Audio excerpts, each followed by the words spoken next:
നിങ്ങക്ക് മറ്റേ ടൺ ടൺ ടൺ ടൺ ആ സൗണ്ട് കേൾക്കണം, ഞാൻ കേൾപ്പിച്ചുതരാം.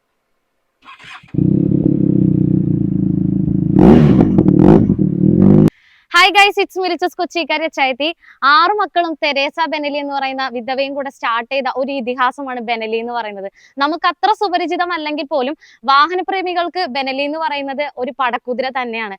ഇന്ന് നമ്മൾ പരിചയപ്പെടുന്നത് ബെനലിയുടെ TRK 502 എന്ന് പറയുന്ന അഡ്വഞ്ചർ ബൈക്കാണ്. അപ്പോൾ ഇന്നത്തെ വീഡിയോയിലൂടെ ഞാൻ നിങ്ങൾക്ക് ഷെയർ ചെയ്യാൻ പോകുന്നത് ഈ ബൈക്സിന്റെ ചെറിയൊരു റിവ്യൂ, അതുപോലെ തന്നെ ഡീറ്റെയിൽസ് എല്ലാം കൂടെ ഇൻക്ലൂഡ് ചെയ്യുന്ന ഒരു വീഡിയോയാണ് കേട്ടോ. അപ്പൊ നിങ്ങൾ ആദ്യമായിട്ടാണ് എന്റെ വീഡിയോ കാണുന്നുണ്ടെങ്കിൽ മറക്കാതെ സബ്സ്ക്രൈബ് ചെയ്യുക, കൂടാതെ ബെല്ലൈക്കൺ കൂടെ ക്ലിക്ക് ചെയ്യണമെന്നുണ്ടെങ്കിൽ ഇനി ഞാൻ അപ്ലോഡ് ചെയ്യാൻ വന്ന എല്ലാ വീഡിയോസും നിങ്ങൾക്ക് ഒരു നോട്ടിഫിക്കേഷൻ ആയിട്ട് വരുന്നതായിരിക്കും. അപ്പൊ നേരെ നമുക്ക് വീഡിയോയിലേക്ക് പോവാം. നമ്മളെല്ലാവരും പലപ്പോഴും വിചാരിക്കുന്നത് ഈ പറഞ്ഞ പോലെ തന്നെ 2 വീലർ ആയിക്കോട്ടെ അല്ലെങ്കിൽ കാർ ആയിക്കോട്ടെ, ഈ വാഹന വിപണികളെല്ലാം തന്നെ ഒരുപാട് വണ്ടികളെല്ലാം നിർമ്മിച്ചിട്ടായിരിക്കും ഈ ഒരു ഫീൽഡിലേക്ക് വന്നതെന്നാണ്. അങ്ങനെയല്ല, പലരും തോക്കും അതുപോലെ തന്നെ സൈക്കിളൊക്കെ നിർമ്മിച്ചിട്ടാണ് ഓരോ ഫീൽഡിലേക്കും വന്നു കയറിയിട്ടുള്ളത്. അങ്ങനെ ആ ഒരു പാരമ്പര്യം നിലനിർത്തി കൊണ്ടുപോകുന്ന ഒരു ബ്രാൻഡാണ് റോയൽ എൻഫീൽഡ് എന്ന് പറയുന്നത്. തോക്കൊക്കെയാണ് ആദ്യം അവർ നിർമ്മിച്ചുകൊണ്ടിരിക്കുന്നത്. പലർക്കും അറിയായിരിക്കും ആ കാര്യങ്ങളെല്ലാം.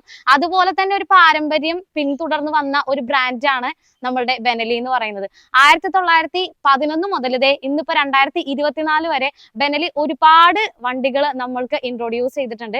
നമ്മൾ ഇന്ന് പരിചയപ്പെടാനായിട്ട് പോകുന്നത് 2019 നമ്മുടെ ബെനലി ഇൻട്രൊഡ്യൂസ് ചെയ്ത അഡ്വഞ്ചർ സീരീസിൽ വരുന്ന TRK 502 X എന്ന് പറയുന്ന വണ്ടിയാണ്. TRK 502 അതിന്റെ കൂടെ തന്നെ ഇൻട്രൊഡ്യൂസ് ചെയ്തിട്ടുണ്ടായിരുന്നു. പക്ഷെ അതിനേക്കാൾ എന്ന് പറഞ്ഞാൽ ഓഫ് റോഡിന് പോകാനായിട്ട് കുറച്ചും കൂടെ പിടിപ്പ് ശേഷിയും കൂടെ ഉള്ളൊരു വണ്ടിയാണ് 502 X എന്ന് പറയുന്നത് കേട്ടോ. അപ്പോ ഇതിനെപ്പറ്റി പറയുകയാണെന്നുണ്ടെങ്കിൽ ഇപ്പോ കൂടുതലായിട്ട് ഞാൻ വിവരിക്കണമെന്നില്ല, എല്ലാവർക്കും മനസ്സിലാകും. ഒറ്റ നോട്ടത്തിൽ കുറച്ചും കൂടെ ഒരു അഗ്രസീവ് ആണ്, അതുപോലെ തന്നെ കുറച്ചും കൂടി ഒരു ഹ്യൂജ് ആണ്. ലുക്ക് വൈസ് നോക്കുകയാണെന്നുണ്ടെങ്കിൽ നിങ്ങൾക്ക് എടുത്ത് പറയേണ്ട കാര്യമൊന്നുമില്ലല്ലോ. ഇതിലെന്ന് പറഞ്ഞു കഴിഞ്ഞാൽ കുറച്ച് എക്സ്ട്രാ കാര്യങ്ങളും കൂടെ ചെയ്തിട്ടുണ്ട്. പക്ഷെ ഇതിനെപ്പറ്റി ഞാൻ കുറച്ചൊന്ന് പറഞ്ഞുതരാം. ഇതെന്ന് പറഞ്ഞു കഴിഞ്ഞാൽ തന്നെ ഞാനും ഒരുപാട് ഓഫ് റോഡ് ബൈക്സ് എന്ന് പറഞ്ഞാൽ പ്രീമിയം ബൈക്സ് ഞാൻ ഒരുപാട് റീൽസും കാര്യങ്ങളൊക്കെ ചെയ്തിട്ടുണ്ട്. പക്ഷെ എനിക്ക് തോന്നുന്നു ഇപ്പൊ ആദ്യമായിട്ടാണ് ഞാൻ ബെനലിയുടെ ഒരു ഓഫ് റോഡ് വണ്ടി ഞാൻ ആദ്യമായിട്ടൊരു വീഡിയോ ചെയ്യുന്നത്. എനിക്ക് ഇതുവരെ അങ്ങനെ ചെയ്യാനായിട്ടൊന്നും കിട്ടിയിട്ടില്ല കേട്ടോ. കിട്ടിയപ്പോൾ നമുക്ക് നല്ലൊരു അഡാറ് വണ്ടി തന്നെയാണ് കിട്ടിയത്. കാരണം റിവ്യൂ ചെയ്യണമെന്ന് ഒരുപാട് ഞാൻ ആഗ്രഹിച്ച ഒരു വണ്ടി കൂടെയാണ് കേട്ടോ. അപ്പൊ ഇപ്പോഴാണ് സത്യം പറഞ്ഞു കഴിഞ്ഞാൽ ഈ വണ്ടി കച്ചവടത്തിലേക്ക് വന്നപ്പോഴത്തേക്കാണ് ഞാൻ ആഗ്രഹിച്ച കുറച്ച് വണ്ടികളൊക്കെ എനിക്ക് റിവ്യൂ ചെയ്യാനായിട്ട് കിട്ടിയത് എന്ന് വേണമെങ്കിൽ പറയാം. എനിക്ക് സത്യത്തിൽ ഈ വണ്ടിയിൽ ഇരുന്നിട്ട് എനിക്ക് കാല് പോലും എത്തണില്ല കേട്ടോ. ഞാൻ പലപ്പോഴും ആലോചിക്കാറുണ്ട് ഈ കാലെത്താത്ത ആളുകളൊക്കെ ഇത് എങ്ങനെയാണ് മെയിൻറ്റെയിൻ ചെയ്ത് ഓടിക്കുന്നതെന്ന്. ഞാൻ ഓർത്താ വേറെ ആളുടെ അല്ല, മഞ്ജു വാര്യറില്ലേ, ആളുടെ കാര്യം ഞാൻ ആലോചിച്ചായിരുന്നു. എങ്ങനെയാണ് ഇത്രയും ഹൈറ്റ് ഉള്ള വണ്ടി ഓഫ് റോഡിൽ കൂടെ ഒക്കെ പോകുമ്പോഴത്തേക്കും മെയിൻറ്റെയിൻ ചെയ്യണമെന്നുള്ളത്. അപ്പോൾ ഈ ഒരു വണ്ടി സത്യം പറഞ്ഞു കഴിഞ്ഞാൽ എനിക്ക് കണ്ടപ്പോ ഓടിക്കണമെന്ന് തോന്നിയായിരുന്നു. പക്ഷെ കാലെത്താത്തോണ്ട് ഞാൻ ട്രൈ ചെയ്തില്ല. ഇനിയിപ്പോ കാരണം കുറച്ച് വെയിറ്റും കൂടെ ഉണ്ട്, എന്നെ കൊണ്ട് താങ്ങുമെന്ന് എനിക്ക് തോന്നണില്ല. വണ്ടിയുടെ ഒരു ലുക്ക് വൈസ് നോക്കുകയാണെന്നുണ്ടെങ്കിൽ തന്നെ ശരിക്കും ഒരു ബൾക്കിയാണ്. കാരണം എന്താണെന്ന് വെച്ച് കഴിഞ്ഞാൽ ഫ്രണ്ടിലെയും അതുപോലെ തന്നെ ബാക്കിലെയും ടയേഴ്സ് നോക്കുകയാണെന്നുണ്ടെങ്കിൽ 17 ഇഞ്ചസിന്റെ സ്പോക്സ് വീൽസ് ആണ് വന്നിരിക്കുന്നത്. അതുപോലെ തന്നെ ഇതൊരു ഓഫ് റോഡ് പർപ്പസ് ആണ്. എന്ന് പറഞ്ഞാൽ ഓൾ ടെറൈൻ യൂസിന് പറ്റിയ ഒരു വണ്ടി എന്ന് വേണമെങ്കിൽ കൂടെ പറയാം. അതുകൊണ്ട് തന്നെ ഇതിന്റെ എക്സോസ്റ്റ് കുറച്ച് ഹൈ ചെയ്തിട്ടാണ് വന്നിരിക്കുന്നത്. പക്ഷെ ഇതിലിപ്പോ ആഡ് ചെയ്തിരിക്കണമെന്ന് പറഞ്ഞെങ്കിൽ SC പ്രൊജക്ടിന്റെ എക്സോസ്റ്റ് ആണ് ഇപ്പൊ ഇതിൽ ആഡ് ചെയ്തിരിക്കുന്നത്. അതെന്ന് പറഞ്ഞാൽ ഇത്രയും ഹൈറ്റിൽ തന്നെയാണ് ഇരിക്കുന്നത്. ബാക്കിൽ ഇരിക്കുന്ന ആൾക്കാണെങ്കിൽ പോലും വളരെ കംഫർട്ടബിൾ ആയിട്ട് ഇരിക്കാൻ പറ്റും എന്നുള്ള കാര്യത്തിൽ യാതൊരു സംശയവുമില്ല. പിന്നെ ഇത് കൂടാതെ ഗ്രാബ് റെയിൽസും കാര്യങ്ങളൊക്കെ വന്നിട്ടുണ്ട്. ഇതിന്റെ ഈ ഒരു ടാങ്കാണ് സത്യം പറഞ്ഞു കഴിഞ്ഞാൽ എന്നെ ഏറ്റവും കൂടുതൽ എന്താ പറയാ ഒരു ഞെട്ടിക്കുന്ന പോലെ. അന്ന് വേറെ ഒന്നുമല്ല, ഭയങ്കര ഒരു ബൾക്കി ആയിട്ട് തോന്നുന്നില്ല. ആകെ 20 ലിറ്റേഴ്സിന്റെ ടാങ്ക് ആണ്. പക്ഷെ എന്താന്ന് വെച്ച് കഴിഞ്ഞാല് നിങ്ങൾക്ക് അറിയായിരിക്കും ഓഫ് റോഡ് വണ്ടി ആയതുകൊണ്ട് കുറച്ചധികം പെട്രോൾ ഇവൻ കുടിക്കും എന്നുള്ള കാര്യത്തിൽ യാതൊരു സംശയമില്ല. എന്നിരുന്നാലും ആ ഒരു ടാങ്കിന്റെ ഒരു ഹ്യൂജ്നെസ് ആണ് സത്യം പറഞ്ഞു കഴിഞ്ഞാൽ ഈ ഒരു വണ്ടിയുടെ മുമ്പ് വശത്തുനിന്നും അതുപോലെ തന്നെ സൈഡ് പ്രൊഫൈലിൽ നിന്ന് നോക്കുമ്പോഴത്തേക്ക് ആ ഒരു ബൾക്കി ഫീൽ നമുക്ക് തോന്നുന്നത്. പിന്നെ ഇത് കൂടാതെ നമുക്ക് വൈസർ ഇതൊക്കെ ഓൾറെഡി നിങ്ങൾക്ക് അറിയാവുന്ന കാര്യമായിരിക്കും, ഞാൻ ജസ്റ്റ് ഒന്ന് ഇൻട്രൊഡ്യൂസ് ചെയ്തെന്ന് മാത്രമേ ഉള്ളൂ. ഇത് കൂടാതെ ഇതിൽ തന്നെ ഫോഗ് ലാംപ്സും കാര്യങ്ങളൊക്കെ എക്സ്ട്രാ ഓൾറെഡി ആഡ് ചെയ്തിട്ടുണ്ട് കേട്ടോ. ഇത് നമുക്ക് കച്ചവടത്തിന് വന്നിരിക്കുന്ന വണ്ടിയാണ്. ഞാൻ അതുകൊണ്ടിട്ട് ഡീറ്റെയിൽ ആയിട്ടൊന്നും അധികം ഈ വണ്ടിനെ പറ്റി ഇൻട്രൊഡ്യൂസ് ചെയ്യുന്നില്ല, വേറെ ഒന്നും കൊണ്ടിട്ടല്ല. അപ്പൊ അങ്ങനെയാണെന്നുണ്ടെങ്കിൽ പിന്നെ കുറച്ചും കൂടെ ലോങ് ആയി പോകും. അതുകൊണ്ടിട്ടാണ് ഞാൻ അധികം പറയാത്തത്. പിന്നെ പറയുകയാണെന്നുണ്ടെങ്കിൽ ഇത് നമുക്ക് വന്നിരിക്കുന്നത് 2021 മോഡല് വണ്ടിയാണിത്. സെക്കൻഡ് ഓണർഷിപ്പിൽ നിൽക്കുന്ന വണ്ടിയാണ്. ഇത് ആകെ 18,000 കിലോമീറ്റർ മാത്രമേ വണ്ടി ഓടിയിട്ടുള്ളൂ. നല്ല നീറ്റ് ആൻഡ് ക്ലീൻ ആയിട്ടുള്ള വണ്ടിയാണ്. വേറെ ആക്സിഡന്റോ അല്ലെങ്കിൽ റീപ്ലേസ്മെന്റോ കാര്യങ്ങളോ ഒന്നും തന്നെ ഇല്ല. എനിക്ക് ഒരുപാട് ഇഷ്ടപ്പെട്ടായിരുന്നു ഈ വണ്ടി. നമ്മൾ ഇതിന് ചോദിക്കുന്ന ഒരു പ്രൈസ് എന്ന് പറഞ്ഞു കഴിഞ്ഞാൽ 5,89,999 രൂപയാണ്. ഫിനാൻസും കാര്യങ്ങളും എല്ലാം തന്നെ നമുക്ക് അവൈലബിൾ ആണ് കേട്ടോ. അപ്പോൾ വണ്ടി നിങ്ങൾക്ക് വേണമെന്നുണ്ടെങ്കിൽ നമ്മുടെ SF മൊബൈൽസിലാണ് ഇപ്പൊ കറന്റ് നമുക്ക് വണ്ടി അവൈലബിൾ ആയിട്ടുള്ളത്. നിങ്ങൾക്ക് ഡയറക്റ്റ് നമ്മുടെ ഷോപ്പിലേക്ക് വരുവാണെന്നുണ്ടെങ്കിൽ വണ്ടി നമുക്ക് ടെസ്റ്റ് ഡ്രൈവ് ഒക്കെ ചെയ്യാനായിട്ടുള്ള എല്ലാ അവൈലബിൾ ആണ്. നിങ്ങൾക്ക് ഇഷ്ടപ്പെടുകയാണെന്നുണ്ടെങ്കിൽ ഡയറക്റ്റ് നമ്മുടെ ഷോപ്പിലേക്ക് വരാം. സത്യം പറഞ്ഞു കഴിഞ്ഞാൽ എനിക്ക് ഇത്തിരി കോൺഫിഡന്റ് ഇത്തിരി കുറവാണ് കേട്ടോ, വേറൊന്നും കൊണ്ടിട്ടല്ല. ഞാൻ ഭയങ്കര ഷോർട്ടാണ്, എന്റെ കാലെത്തുന്നില്ല. പക്ഷെ എന്നാലും ഞാൻ ഓടിക്കും. എനിക്ക് എന്തായാലും ഓടിച്ചു നോക്കണം, ഞാൻ ട്രൈ ചെയ്യും. എല്ലാ പെൺകുട്ടികളെ പോലെ എല്ലാ വണ്ടികളും നമ്മൾ ഓടിക്കണം.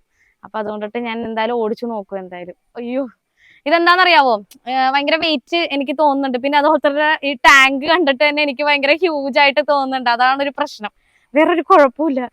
പക്ഷെ കൊള്ളാട്ടെ. ഈ മുതലിനെയൊക്കെ സത്യം പറഞ്ഞു കഴിഞ്ഞാൽ ബെനലി ഇങ്ങനെ ഇൻട്രൊഡ്യൂസ് ചെയ്യുമ്പോഴത്തേക്കും ഭയങ്കര ലിമിറ്റഡ് ആണ്. എന്റെ ഒരു അഭിപ്രായത്തിൽ പറയുകയാണെന്നുണ്ടെങ്കിൽ പലരും ഇന്നിപ്പോ ഓഫ് റോഡ് വണ്ടികൾ ചൂസ് ചെയ്യുകയാണെന്നുണ്ടെങ്കിൽ ഒന്നില്ലെങ്കിൽ നമ്മുടെ ഹീറോന്റെ എക്സ്പൾസ്, റോയൽ എൻഫീൽഡിന്റെ ഹിമാലയൻ, അതൊക്കെ ബഡ്ജറ്റ് ഫ്രണ്ട്ലി ആയിട്ട് നിൽക്കുന്നതാണല്ലോ.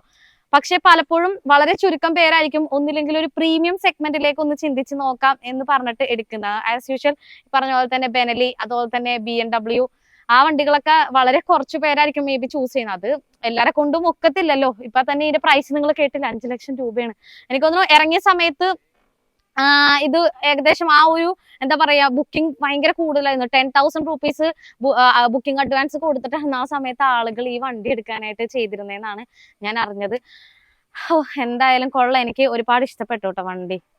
എന്താ അറിയാൻ പാടില്ല, ഞാനിതിപ്പോ ഈ ഒരു ജസ്റ്റ് ഒരു റിവ്യൂ വീഡിയോ അല്ല കേട്ടോ. നമുക്ക് കച്ചവടത്തിന് വന്നുകൊണ്ടിട്ട് മാത്രം ജസ്റ്റ് പറഞ്ഞു മാത്രമേ ഉള്ളൂ. കാരണം ആദ്യമായിട്ടാണ് എന്റെ കയ്യിലേക്ക് ഈ ഒരു വണ്ടി വരുന്നത്. അതിൻ്റെതായിട്ടുള്ള ഒരു ക്യൂരിയോസിറ്റി എനിക്ക് ഉണ്ടാവും, എന്റെ വർത്തമാനത്തിലുണ്ടാവും. അപ്പൊ നിങ്ങൾ വേറെ ഒന്നും വിചാരിക്കണ്ട, ഓക്കെ? കിളി പോയ പോലെ സംസാരിക്കുന്നതെന്ന് പറയരുത് കേട്ടാ.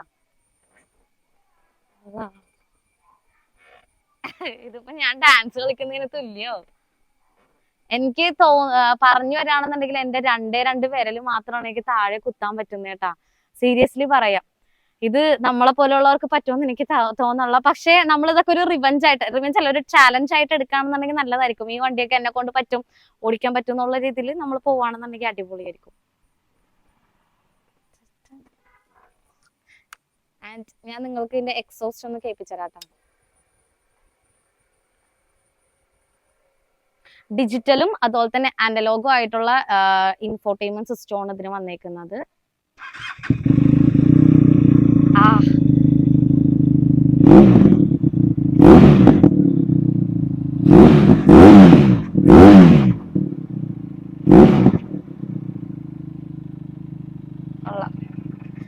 SC പ്രൊജക്ടിന്റെ എക്സോസ്റ്റ് ആയതുകൊണ്ട് അതിന്റെ ഒരു ഗും എന്തായാലും കാണാനായിട്ടുണ്ട് കേട്ടോ.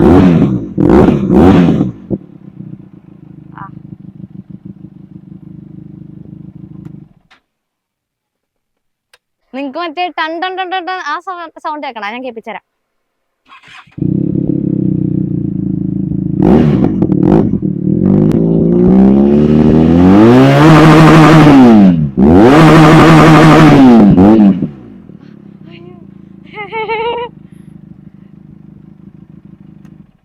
കൊള്ളാല്ലേ, എന്റെ പൊന്നേ.